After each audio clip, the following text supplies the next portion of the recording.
तो फिल्म की शुरुआत क्लब में बैठे हुए किंग से होती है, जिस पर बाहर खड़े कई लोगों ने नजर रखी हुई थी। उसी दौरान उससे सीक्रेटली एक लड़की मिलने के लिए आई। बाहर खड़े लोगों ने उस लड़की के बारे में अपने बॉस को बताया तो उसने कहा कि बूढ़ा ऑफिसर हमारे बारे में किसी को बताने वाला है, इन दोनों को ही खत्म कर दो। अंदर किंग जिससे मिला था वो एना थी, एक बाउंटी हंटर। वो पैसों के लिए लोगों को मारती थी। किंग उसे एक पिक्चर दिखाकर इस फैमिली को ढूंढने को कहता है, मगर एना इनकार कर देती है क्योंकि उसका काम सिर्फ लोगों की जान लेना था। वो किसी का पता नहीं चला सकती थी। अभी ये लोग बात ही कर रहे थे कि किंग ने एना के पीछे उन्हीं लोगों को देखा जो बाहर से इन्हें मारने के लिए आए थे। किंग ने एना से भाग जाने को कहा और खुद भी वो जाकर वॉशरूम में छुप गया। क्या जितने लोग उसे मारने आए थे उसने अकेले ही सबका सामना किया, और जब क्लब से बाहर निकला तो देखा कि एना ने बचे हुए लोगों को भी मार दिया था और खुद वो जा चुकी थी। जो आदमी किंग को मरवाना चाहता था उसका एक स्नाइपर अभी भी कार में छुपा था, जो आके किंग को गोली मारकर उसकी जान ले लेता है। उसकी मौत की खबर अभी सुबह उसके कलीग मेडिना को मिली, जिसने जाकर बॉडी की पहचान की। मेडिना जब उसकी बॉडी को देख रही थी तो उसके बाजू पे लिखा एक मैसेज उसे मिला कि अकाउंटेंट को ढूंढो। अब मेडिना जब किंग के घर गई तो दीवार पे लगी कई तस्वीरों से उसने जाना कि किंग किसी केस की इन्वेस्टिगेशन कर रहा था, जिस केस से काफी मर्डर्स भी जुड़े थे। वो खुद अब ये घर रेंट पर ले लेती है किंग का अधूरा काम पूरा करने के लिए, और किंग की चीजों में उसे एक पिक्चर के पीछे दी अकाउंटेंट यानी क्रिश्चियन वर्थ का नाम नजर आता है, जिसको किंग ढूंढना चाहता था। फाइनली अब हमें क्रिश्चियन वर्थ को दिखाया गया, जो एक वैन में रहता है। उसने अपना बाइक, अपने वेपन्स, सभी कुछ इसी वैन में रखा हुआ है। खैर एना क्रिश्चियन के बारे में पता चलाती है और एक कंपनी में कॉल करके क्रिश्चियन के बारे में पूछती है, तो लेडी उसे जवाब देती है कि इस नाम का कोई इंसान हमारे इंस्टीट्यूट में काम नहीं करता। मेडिना ने कहा इम्पॉसिबल, उसके सभी कॉन्टेक्ट्स इधर के ही हैं। ऊपर हम देखते हैं कि कोई उनकी ये फोन वाली बातें सुन रहा था। कॉल ट्रेस करते हुए उसने पता चलाया कि बात करने वाली लड़की मेडिना है और इस टाइम किंग के घर से बात कर रही है। उसने यहाँ मेडिना और किंग दोनों के बारे में ही पता चला लिया कि वो क्या कहते थे। है अगले सीन में हम उस स्नाइपर को देखते हैं जिसने किंग को मारा था। वो एक मछली वाले से जाकर मिलता है, जो दरअसल उनका बॉस बर्क है, जो अपनी आइडेंटिटी छुपाने के लिए बस ये काम करता है। वो इस टाइम वुमेन ट्रैफिकिंग करता है, यानी लीगली इंसानों की स्मगलिंग करता है। इस चीज की खबर किंग को भी थी, जिसे बर्ट ने मरवा दिया था। अब बर्ट ने अपने स्नाइपर टॉम से कहा कि उस लड़की को भी किसी तरह पकड़कर मार दो जो उस दिन भागी थी। तुम उस लड़की को जानते नहीं हो, वो बहुत खतरनाक है। एक मर्तबा पहले भी उसने मेरे साथियों के ऊपर हमला किया था, बहुत से लोग मारे गए थे पर मैं बच गया। अब मुझे पता है कि वो मुझे मारने की तैयारी में है, उससे पहले ही तुम उसे मार दो। वो अब एक और आदमी के बारे में टॉम को बताता है जो उस दिन किंग से मिला था। बर्ट उसे भी मारने का ऑर्डर दे देता है। अगले सीन में जब मेडिना अपने ऑफिस के पार्किंग में होती है तो क्रिश्चियन खुद आकर मेडिना से मिलता है। वो जानना चाहता था कि मेडिना उसकी तलाश क्यों कर रही है।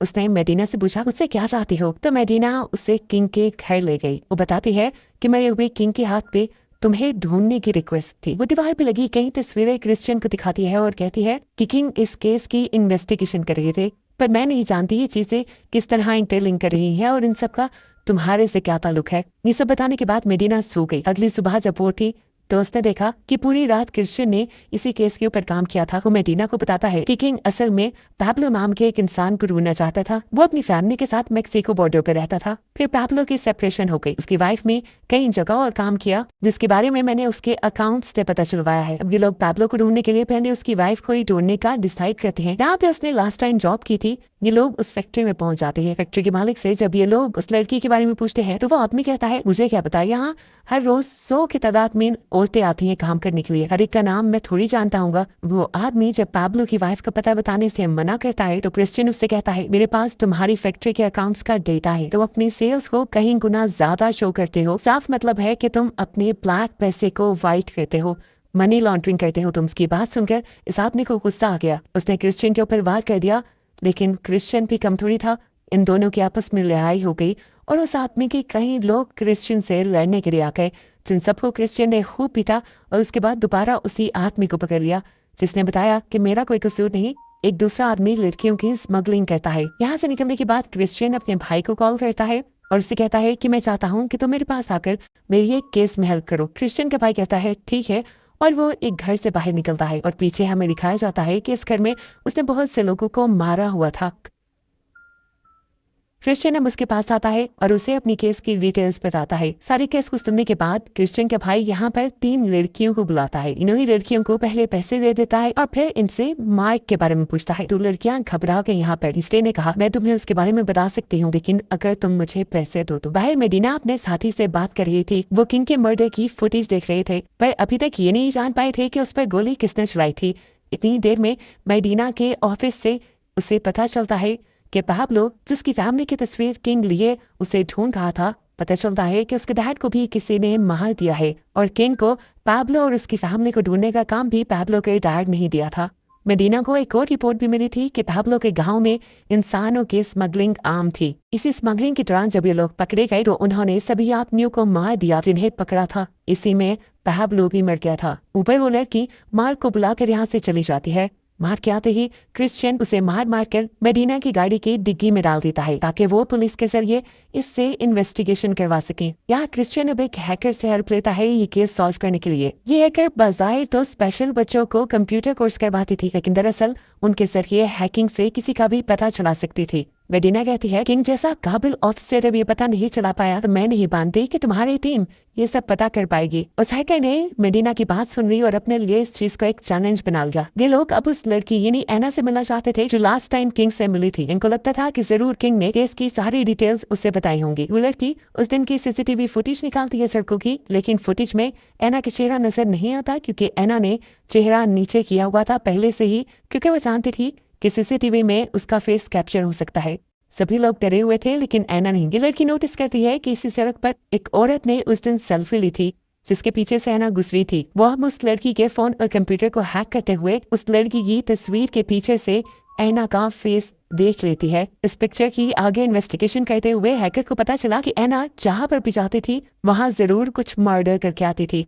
अभी तक इन लोगों को एना का नाम नहीं पता था कि लोग एना का नाम ढूंढने की बहुत कोशिश करते हैं लेकिन नहीं ढूंढ पाते। घर में क्रिश्चियन का भाई किंग के लगाए सारे फोटोग्राफ्स देखता है और बताता है कि यहाँ पे जितने भी लोग मारे गए हैं जरूर उनको भी इसी लड़की ने मारा है क्योंकि इन लाशों के मारने का स्टाइल बिल्कुल सेम है। मेडिना पूछती है, तुमने ये सब कैसे पता चलाया? तो वो लड़का साफ बता देता है कि मैं भी एक किलर हूँ। ये सुनकर मेडिना की होश उड़ गए और मेडिना यहाँ से चली गई क्योंकि वो एक क्रिमिनल के साथ काम नहीं कर सकती थी। वो अब जेल में जाकर मार्क से मिलती है जो अपने वकील के साथ यहाँ आया हुआ था। मेडिना मार्क से इन्वेस्टिगेशन शुरू करती है और पूछती है कि साफ साफ बता दो कि तुमने इन लड़कियों को किससे खरीदा था, नहीं तो जेल की लंबी सजा कटवाऊंगी। मेडिना उसके सामने पाब्लो की फैमिली की पिक्चर भी रखती है और उसे देखकर याद में बता देता है कि मैंने इसकी वाइफ को खरीदा था। मेडिना ने पूछा, अब वो कहाँ है? तो उसने बताया, मैं नहीं जानता, काफी अर्से पहले वो मेरे से भाग गई थी, लेकिन फिर एक मिनट पर मुझे खबर मिली थी कि वो पास के ही हॉस्पिटल में काफी अर्सा तक हॉस्पिटलाइज रही। मेडिना अब उस आदमी का नाम दोबारा पूछती है जिससे वो लड़कियों को खरीदता था।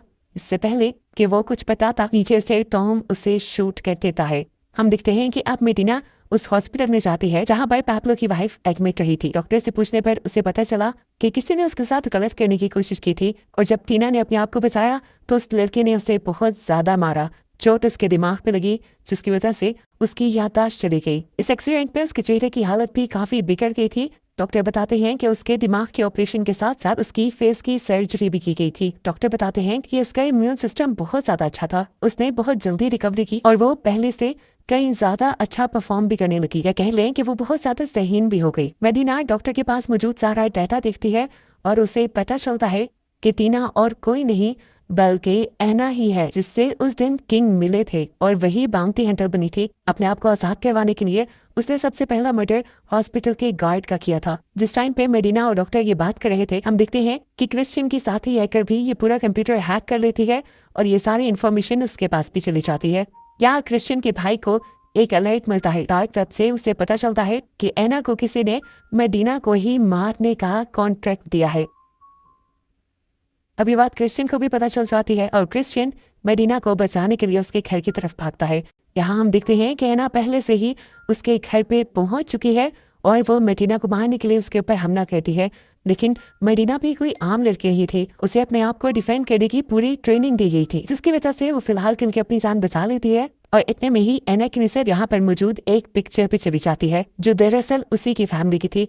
ये पिक्चर्स देखकर उसे सारा कुछ इन्हीं अपना पास्ट याद आने लगता है उसके दिमाग में वो सारी कहानी घूमने लगी जो उसके साथ हुआ था। उसके गांव के सभी लोगों को कुछ लोगों ने जबरदस्ती पकड़ लिया था। इन बुरे लोगों ने सभी औरतों को पकड़कर बाइक को बेच दिया था और यहाँ पर इन्हीं के सामने इनके हस्बैंड्स को मार दिया गया। इतनी देर में यहाँ पर क्रिश्चियन भी पहुंच चुका था। ऐना को खोया हुआ देखकर वो समझ गया कि ऐना को सारी बातें याद आने लगी है। वो उसे ऑफर करवाता है कि मैं तुम्हारे बेटे को तुम्हें ला के दे सकता हूँ, मैं जानता हूँ वो कहाँ पर है। ऐना ने जवाब दिया कि अब मुझे वो नहीं चाहिए, मैं उस लाइफ को छोड़ चुकी हूँ। ये कहने के बाद ऐना वहां से चली गई और क्रिश्चियन गाय मेडिना को हॉस्पिटल लेकर गया। अब यहाँ पे हमें बर्ट को दिखाया गया जो ह्यूमन ट्रैफिकिंग करवा रहा था। उसे ये बात तो पता चल गई थी कि मेडिना उसके पीछे पड़ चुकी है, इसलिए उसने पहले ही ऐना को मेडिना को मारने के लिए भेजा। लेकिन जब उसे पता चला कि मेडिना अब भी बच गई है तो वो समझ गया कि अब उसका बिजनेस और वो खतरे में है। उसने अपने आदमियों को कहकर अपने इलीगल सारे कामों को छुपाने का कहा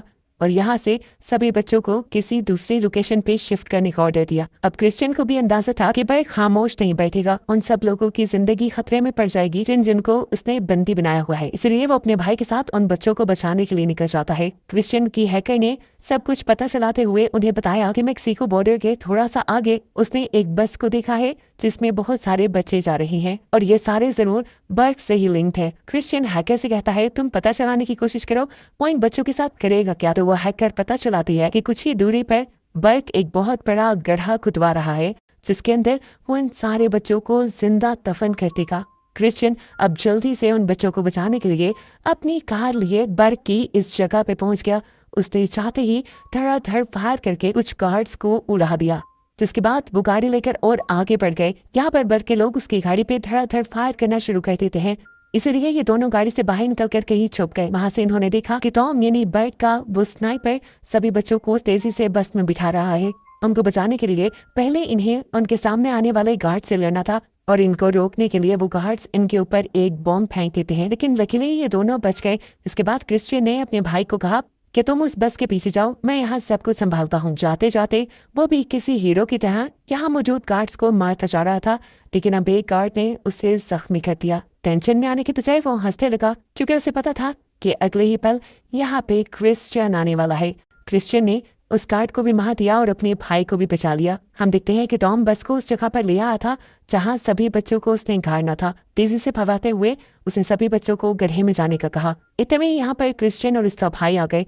यहाँ मौजूद सभी लोगों पर वो फायर करने लगे।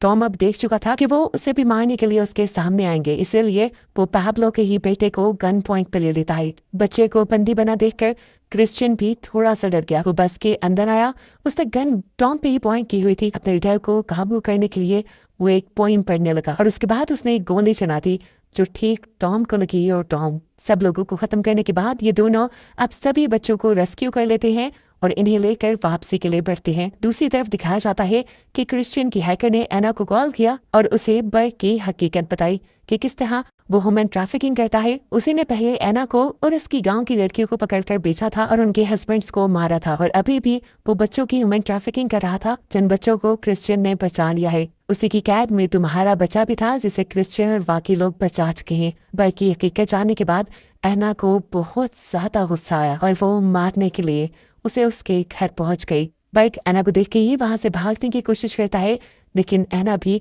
अपना चाकू लेकर उसके पीछे भाग जाती है और यहीं से सीन कट हुआ और कई हफ्तों बाद हमें मदीना को दिखाया गया जो बर्ट के सभी चीजों को सील कर चुकी थी। वहां से उसे ह्यूमन ट्रैफिकिंग के बहुत सारे और भी सबूत मिले थे।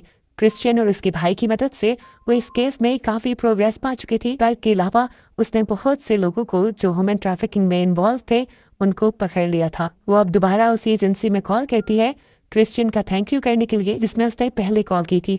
तो लेडी उसे बताती है कि इन दोनों नाम के कोई भी आदमी यहाँ काम नहीं करते। मदीना कहती है जानती हूँ। वो ये भी जानती थी कि क्रिश्चियन की हैकर ये सब कुछ सुन रही होगी। हम देखती है कि इसी हैकर ने उन सब बच्चों को भी अपने ही इस इंस्टीट्यूट में शेल्टर दे दिया था। मूवी के लास्ट सीन में दिखाया जाता है कि क्रिश्चियन और उसका भाई दोनों एक साथ ट्रिप पर जा रही हैं और बस इन्हीं को दिखाते हुए ये मूवी यहाँ पर खत्म हो जाती है।